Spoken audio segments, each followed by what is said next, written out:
J'essaie toujours de faire ce que je ne sais pas faire. C'est ainsi que j'espère apprendre à le faire. Fidèles amis internautes de Mori TV, bonjour et bienvenue à cette messe d'information.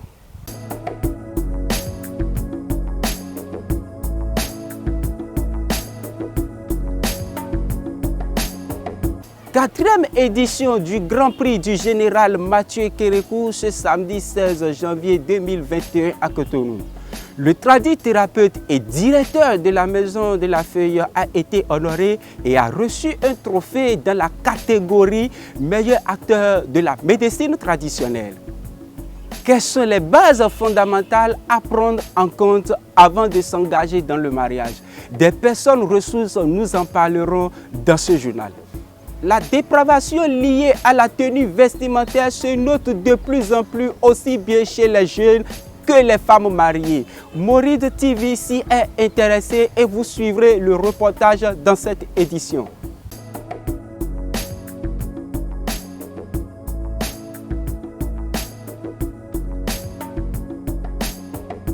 À nouveau, bonjour et bienvenue amis internautes.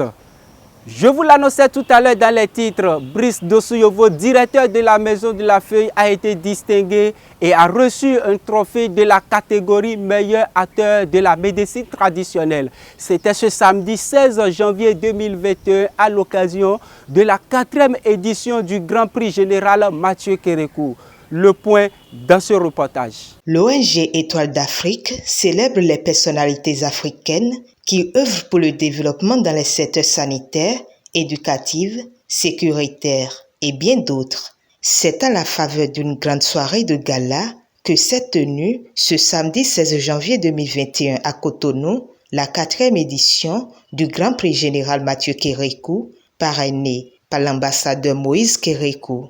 Le Prix Général Mathieu Kérékou a été créé parce que nous avons constaté que dans notre pays, la jeunesse que nous constituons, nous ne voulons plus travailler.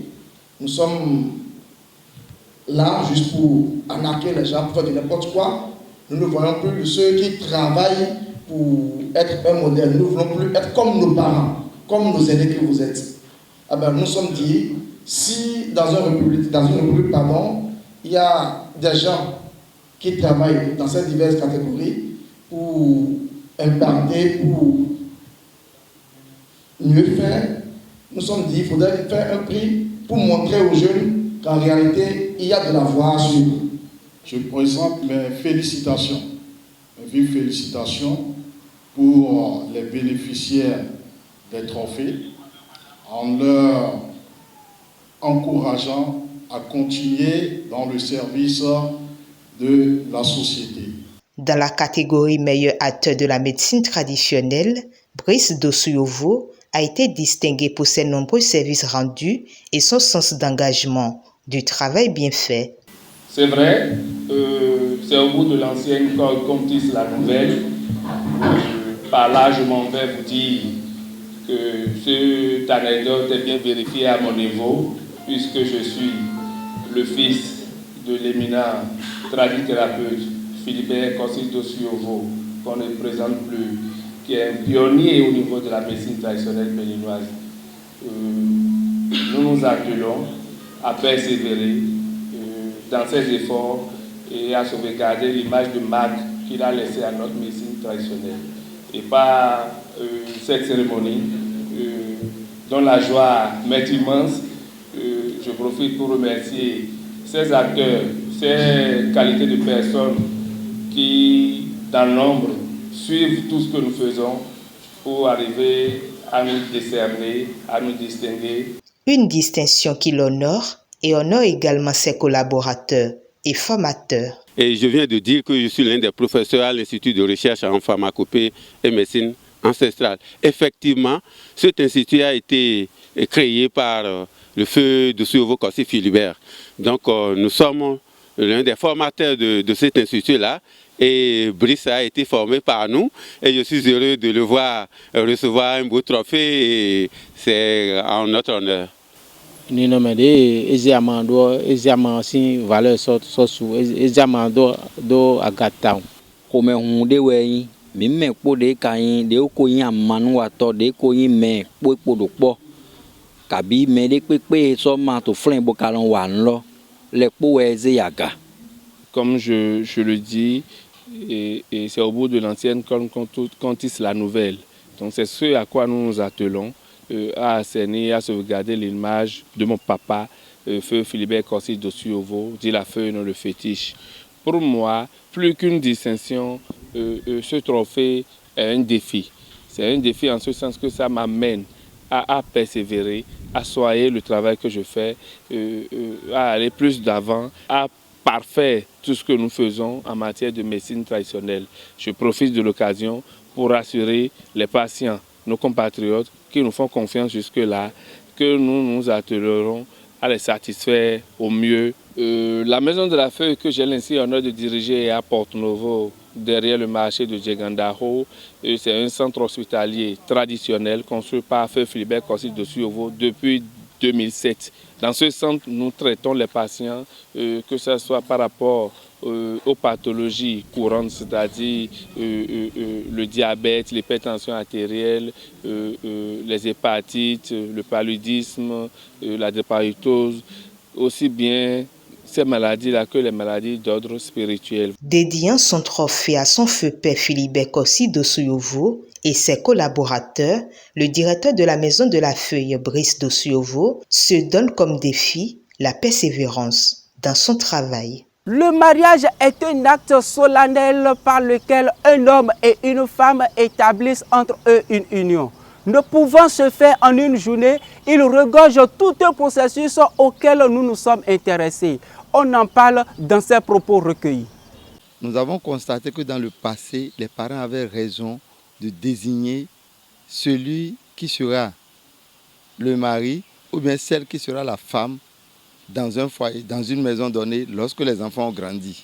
Donc ils se chargeaient parce qu'il fallait enquêter, il fallait avoir connu la vie dans telle ou telle famille pour souhaiter que votre fille aille prendre mari là-bas ou bien que votre garçon aille prendre femme dans une caste ou bien dans une société ou bien dans une collectivité. Aujourd'hui, il y a une liberté qui ne dit pas son nom. C'est vrai qu'à un moment, les hommes et les femmes ont commencé par choisir leur partenaire, mais en tenant compte de leur cœur réel, de l'amour réel. Et les parents ont commencé par reculer en leur permettant, en faisant leur volonté pour dire, bon, puisque c'est leur cœur qui a choisi, on pourrait les unir.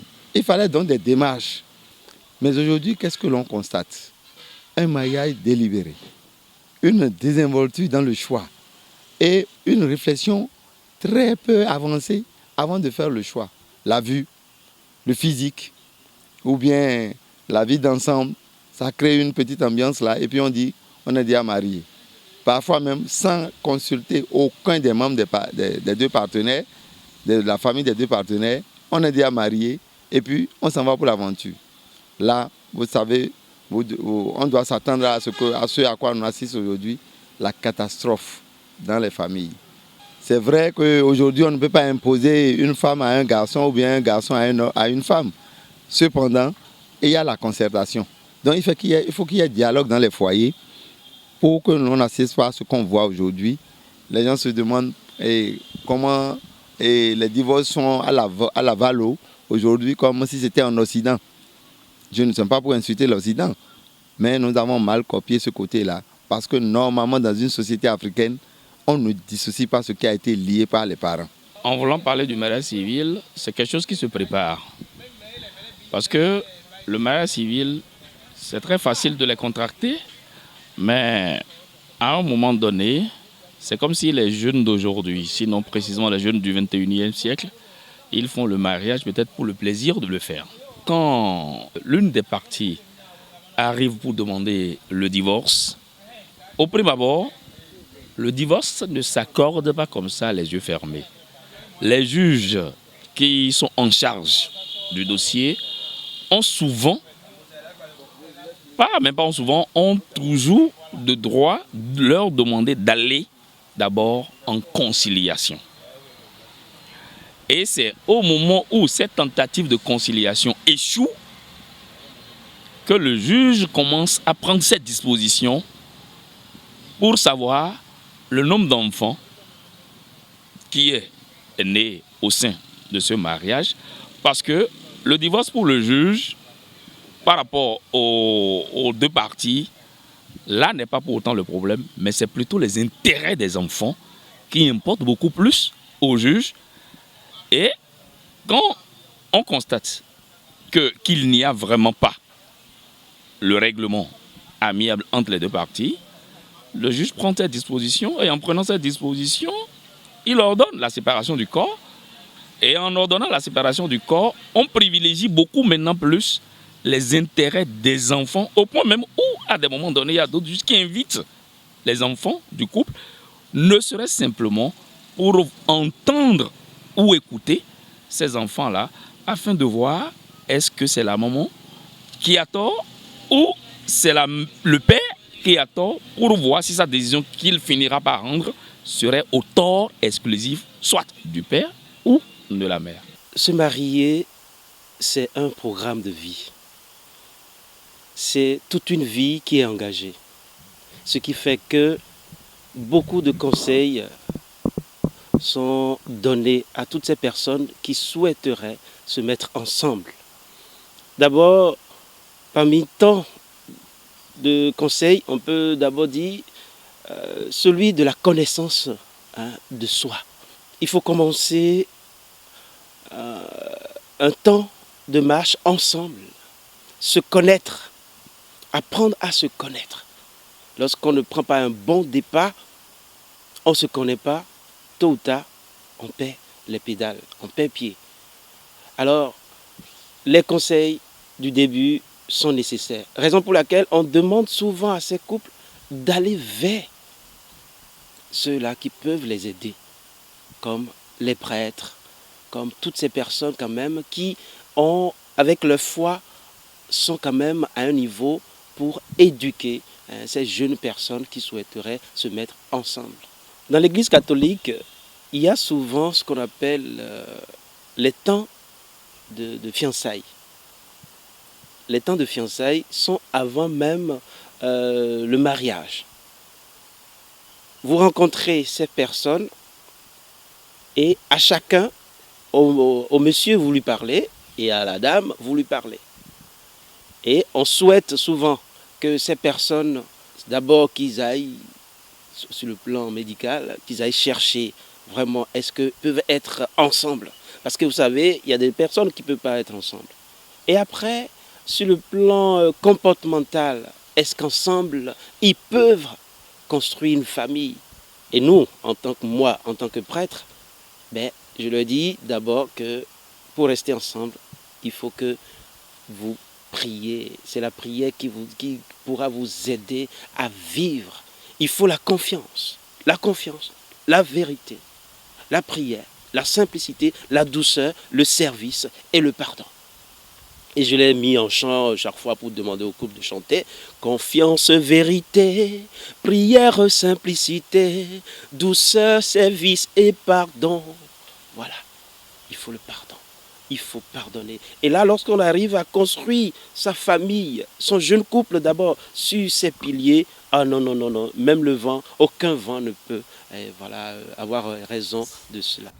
Parlons à présent de la dépravation qui caractérise de nos jours le mode vestimentaire. Adolescents, jeunes et femmes mariées adoptent de plus en plus de comportements vestimentaires qui laissent à désirer. Ce reportage en parle. Les valeurs africaines peu à peu disparaissent au profit de la culture occidentale. Triste le constat du mode vestimentaire adopté par les adolescents, jeunes et femmes mariées de nos jours. Des comportements vestimentaires le plus souvent indécents avec leur corollaire. La jeunesse aujourd'hui ne veut rien respecter. Vous voyez, les gens s'habillent vraiment de façon dépravée. Je parle surtout de la jeunesse. Bon, les enfants, on ne constate pas grand chose, mais surtout la jeunesse. Et les garçons, eux autres, là, s'ils veulent s'habiller, ils vont descendre le pantalon en bas et faire sortir le slip, ainsi de suite. Vraiment, ce n'est pas bon pour notre coutume. Ça ne fait que dégrader au jour le jour. Bon, maintenant, en parlant des femmes mariées, Lorsqu'elles vont s'habiller de façon dépravée, vous voyez, lorsqu'un homme va les voir comme ça, l'homme va la désirer. Et déjà, vraiment, spirituellement parlant, c'est grave. C'est grave parce que déjà, ils peuvent pécher déjà. Je vois que c'est une crise d'éducation qui entraîne cet état de choses. Et qui dit crise d'éducation peut aussi penser à le fait de recopier tout ce qu'on a vu à la télé, oubliant ses origines, oubliant la manière dont les parents nous ont appris à faire telle ou telle chose ou bien à s'habiller. En Afrique ou au Bénin, plus précisément, on n'est pas habitué à un mode d'habillement dénudé. Ce n'est pas mal en tant que tel, puisque celui qui s'habille d'abord pour lui. Il s'habille pour lui, il s'habille pour se sentir à l'aise, il s'habille pour son bien-être. Mais après, pour la société, ça c'est compliqué. Parce que vous savez, aujourd'hui, il y a des femmes qui s'habillent, ma foi, de sorte à laisser transparaître une certaine partie de leur corps, alors qu'il y a des personnes qui voient ces parties et ils peuvent être excités. Et donc, vous voyez que ce mode d'habillement déjà porte atteinte à cette personne-là. Vous voyez aujourd'hui des jeunes filles, vous les voyez sur les taxis-motos qui sont en train peut-être d'aller à moto, et vous voyez les perles qui sont au dehors. Quand tu le dis, ces personnes te disent « c'est mon corps ». Quand tu le dis, ces personnes te disent « est-ce que je t'ai dit de voir ?» Mais en effet, elles ne se rendent pas compte qu'elles portent un coup à la pudeur. Et par exemple, les jeunes aujourd'hui, vous les voyez porter ce que nous appelons du destroy. C'est des habits déchirés, notamment des jeans déchirés. Et pour les filles, ça laisse transparaître leurs cuisses. Ce n'est pas bien en tant que tel. Mais pour elles, ça paraît normal. Et donc, on ne les accuserait pas trop parce qu'elles s'habillent pour elles-mêmes. Mais le grand problème, c'est la question de la pudeur. Aussi font-ils des recommandations? Les enfants recopient vite ce que les adultes font. Donc, toi, femme mariée, maman, la façon dont tu t'habilles peut influencer. J'avais parlé d'éducation, je reviens encore là, peut influencer l'habillement de ta fille. Donc quand tu vas t'habiller de manière débraillée ou bien faire sortir des choses qui sont sacrées, intimes en toi, quand l'enfant va vouloir faire, l'enfant va faire pire. Donc je vais leur dire de corriger, mais tout en respectant ce que le mari veut. Si le mari veut que tu portes des choses sexy, tu peux porter des choses sexy, mais le pantalon peut être sexy et le haut va être ample et descendre pour te protéger un peu. Parce qu'on ne va pas dire et respecter l'habillement et frustrer le goût de l'autre. Donc il faut voir le juste milieu pour ne pas agresser le regard des autres et pour ne pas se faire agresser. Parce que les hommes, ils ne ratent pas l'occasion de dire des jurons et tout ça là, c'est pas bien. Par rapport aux adolescents, je leur dirais tout simplement, parce que c'est une question de mode, certes, mais de créer, de faire comme un jeu et de créer des modes qui révèlent leur personnalité, leur cran, mais tout en les protégeant et de ne plus laisser sortir les caleçons, les perles ou bien le début des seins, qui a plusieurs manières de s'habiller pour être sexy, mais sans exposer nécessairement ça. Et à chaque milieu, son habillement. Ce que je vais porter pour aller à une soirée de gala, je ne peux pas porter ça pour traîner dans la ville. Si vous prenez de bonnes habitudes dès le bas âge, je crois que lorsque vous allez grandir, vous allez maintenir ces comportements-là. Donc il faudrait que les adolescents aujourd'hui, à partir du primaire, je veux dire, et nos jeunes enfants doivent réellement s'habiller comme cela. Les parents doivent apprendre à leurs enfants à s'habiller correctement. Les femmes mariées, quant à elles maintenant, elles doivent savoir qu'elles sont sous un toit. Et leur corps appartient seulement à leur mari. Donc éviter de s'habiller de façon de n'importe comment en sortant. Je pense que chacun doit travailler à ce que s'habiller, puisqu'on a dit s'habiller, on n'a pas dit se dénuder, donc on doit pouvoir réellement s'habiller, respecter le corps. Voyons voir comment est-ce que nous devons pouvoir nous habiller pour tout au moins préserver la dignité, notre dignité, surtout pour les femmes. Pour les hommes, bon, le problème ne se pose pas tellement, mais surtout pour les femmes, il faut pouvoir s'habiller de sorte à préserver la dignité féminine. Il est important de pouvoir bien s'habiller, de s'habiller de façon correcte, de façon décente, pour que dès qu'on vous voit, qu'on ne se fasse pas autre idée de vous avant de chercher à vous connaître. Dès qu'on vous voit, vous êtes habillé d'une certaine façon, on sait en même temps, oui, celui-là, il est quelqu'un de responsable. Non, celui-là, il doit être quelqu'un de pas très responsable. Donc vous voyez, donc, là, notre habillement doit pouvoir refléter réellement d'où nous venons, ce que nous sommes et ce que nous sommes capables de faire. Vivement que ces conseils soient mis en pratique afin de mettre un frein à la dépravation vestimentaire qui porte atteinte à la culture africaine. Ceci pour contribuer à l'inculcation de la notion de pudeur aux générations futures. Nous voilà à la croisée des chemins. Fidèles amis internautes, merci de nous avoir suivis. N'oubliez pas d'aimer la vidéo. Abonnez-vous sur notre page Facebook Mouride TV, notre chaîne en ligne Mouride Prod et actionnez la cloche de notification pour ne rien rater de nos informations. Merci et à très bientôt.